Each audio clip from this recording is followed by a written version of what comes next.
میں یہاں پہ الیکشن کی بھیک مانگنے کے لیے نہیں آیا. میں یہاں پہ اپنا سٹیٹس اور اپنا کانسٹیٹیوشنل رائٹ جو 370 کے ذریعے ہمیں دیا گیا تھا وہ مانگنے آیا ہوں. آج 70 سال کے بعد جموں کشمیر کے لوگوں کے ساتھ اتنا بڑا دھوکہ کیا گیا. ہم سے پوچھے بغیر 370 یہاں پہ چھینا گیا. ہم سے پوچھے بغیر ہمارے خلاف فیصلے لیے گئے. ہم سے پوچھے بغیر ہمارا سٹیٹس، ہمارا ڈیموکریٹک رائٹ ہم سے چھینا گیا. کہ آپ آج کہتے ہیں کہ جموں کشمیر یونین ٹیریٹری ہے، جسے میں آج بھی قبول نہیں کرتا ہوں. ایک ایسی ریاست جس کے پاس اپنی لیجسلیٹو پاور تھی، کانسٹیٹیوشنل پاور تھی، آج ان کے پاس کچھ نہیں ہے. نتیجہ یہ نکلا کہ بجٹ یہاں پہ بنایا جاتا ہے اور اس بجٹ میں مذاق کیا جاتا ہے جموں کشمیر کے لوگوں کے ساتھ. چونکہ ہم سے ہمارے اختیارات چھینے گئے، ڈیسیجنز ہم نہیں لیتے.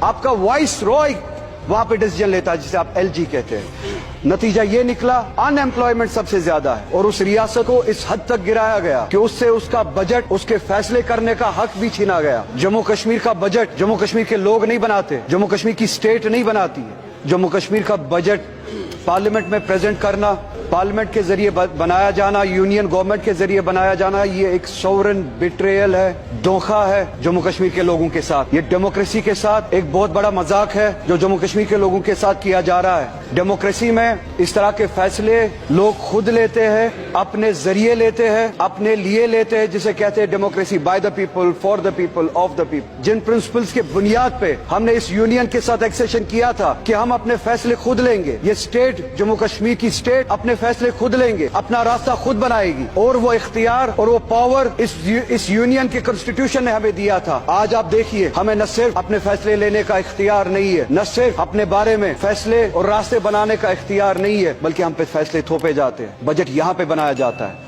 آج آپ مجھے بتائیے، ہر ایک ریاست